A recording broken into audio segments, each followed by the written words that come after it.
Hi everyone, welcome back to our Prepper channel. I'm Lori. I'm Andrew. And we are here together to present with you a very basic, simple, must-have items. Well, yeah, today we're going to talk about fire and the importance of fire, both for keeping warm and also for cooking food and boiling water. We're going to show you some 3 different options you have for making a fire. Yes, you like to play with fire, don't you? Playing with fire can be a little fun, I will admit. So what if, you've went through all the matches you've had, you've gone through all the lighters you had. I'm going to show you how you can start a fire real simply with something like this. We're going to show you how you can use a real simple wood stove and the effectiveness of that. And we're also going to show you just using a kerosene lamp. So we're just going to show you those things, and like I said, the importance of fire. So I hope you enjoy it. If you do, make sure you subscribe for more of our videos and smash that like button for us. We'd appreciate it.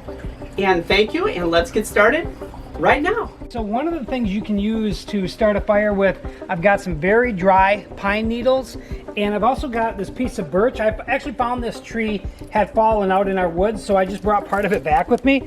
But birch actually has oils in it. So you take some of this right off here, and this one piece here actually is going to have a lot of birch bark on it right here. Okay, so today I'm going to show you how to start a fire if you've had to bug out from your property and you need to start a fire just what's there in the woods. So what I've done here is I've got some dry pine needles, a little bit of kindling, and some birch bark, which birch bark has oils in it, so that's going to help start this fire.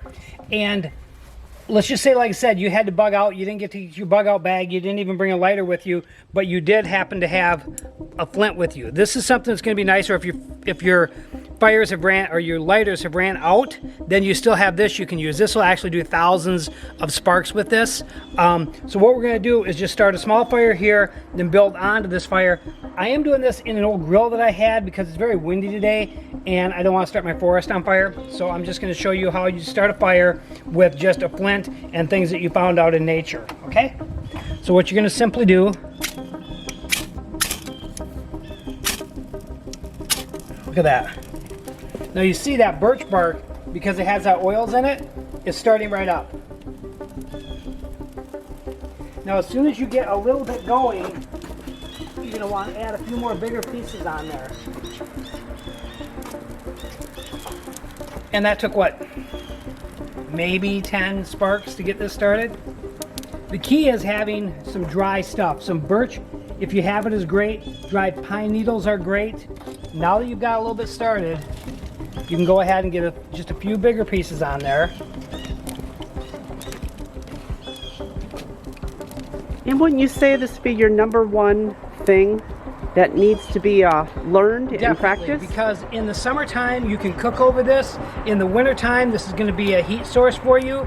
So definitely something you're going to want to learn. And if you look here, we had this started in just a couple of minutes. And that is called what? A flint? This is a flint. So it's just simply a striker and a flint. And you just push it towards it and that starts it up. Okay. Now if you look, this took hardly anything at all, and we've already got a nice little fire going here. So just another survival tip for you is, again, having a way to generate a fire for both cooking on. You can boil your water over this, and also in the wintertime it's going to have a source of heat for you, to have a source of flame. Always, like I said, remember, this is outdoor stuff here. Never do any of this stuff indoors. Even in the wintertime, you don't want to flame indoors. You want to be able to do this outdoors. But here, this is just a grill that I had, and I could use this all year long, anytime. Like I said, if you notice, we got a nice little fire going in a very short amount of time. And again, I would just keep putting more smaller pieces on here. Start with the driest stuff you have, and then build onto it. Now I can keep making this bigger. Because it's a fairly windy day today, I'm not going to make this into a real big fire, but you saw how easy it was to get that fire started. Just a couple of clicks on this. And so probably the most important thing is a way to start a fire. Start a fire. For cooking? Or for what, heat? Okay. Cooking and heat. And like I said, this is something, if you didn't get to take your bug out bag with you, this is something that you should always have with you. In case you don't have, what, matches or lighters? Lighters, that type of thing, right. If you had already, say you had been off the grid for a while and now you no longer have a lighter that has any fuel in it, or your matches got wet and you don't have matches, this is always going to work. And again, it's just, you know, real... See how easy that is to make a spark? If you've got dry enough kindling, you're going to have a fire. Okay, so in today's video, we're talking about ways to cook if you've ran out of butane or you've ran out of propane. We showed you a butane cook stove, but let's just say it's been an extended period of time. We showed you how to do a rocket stove on a previous video. Now we've shown you how to light a fire without, if you didn't have a lighter left or if you didn't have any matches left. And now we're going to show you using a, what they call a camp stove. This is a real simple camp stove that we bought from, it's called a wood fire stove. We bought this from Gas One. Get these real easily on Amazon. And what you need for this is just some really dry firewood, just some really dry wood. This is really convenient because this actually folds up into a, that actually fit into this box. It folds up really easily and small. So I've got it set up, I'm ready to start it. I'm going to show you how easy it is to do. All I've done is put some really dry kindling in there, and I'm just gonna start that kindling up.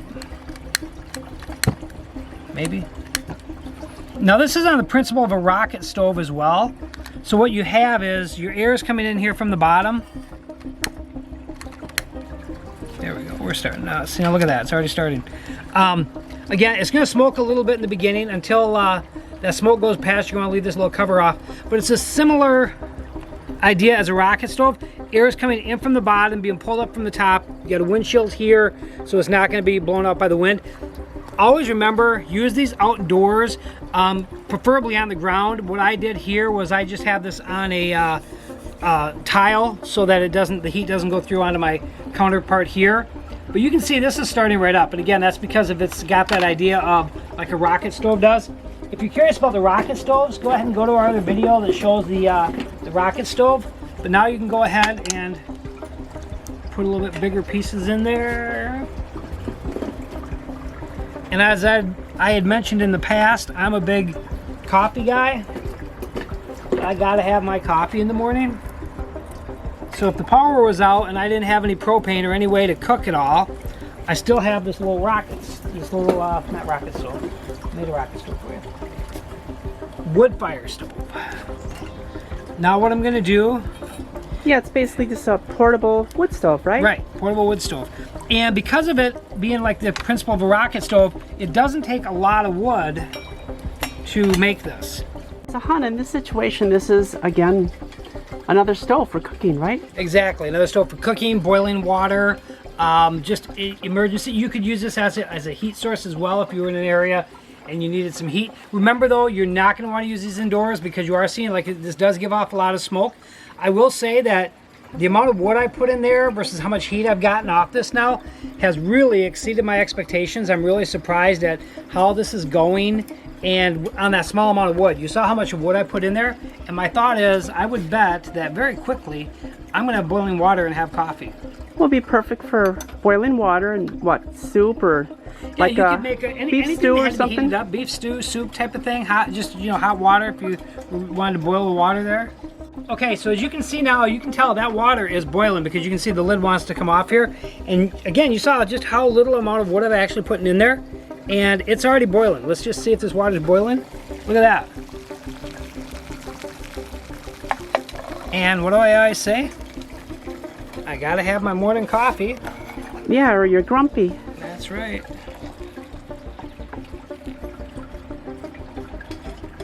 And you saw that didn't take long at all. And if you look there, that water's still boiling.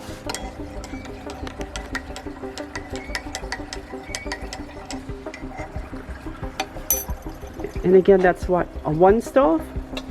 This is called a Gas One stove. And again, you see how small the box is? It actually gets down into that box there.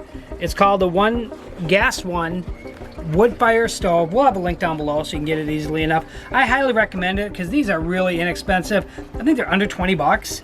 And 20 bucks and a little bit of wood, and you've got a way to cook food and boil water. I think it was $14.99. Is that all it was? Yeah, that's crazy, isn't it? I said it really did exceed my expectations. If you like what you saw, make sure you subscribe, give us a like. Yeah, very hot. And this would be under the category of a cooking stove, right? If you look at cooking stove, right?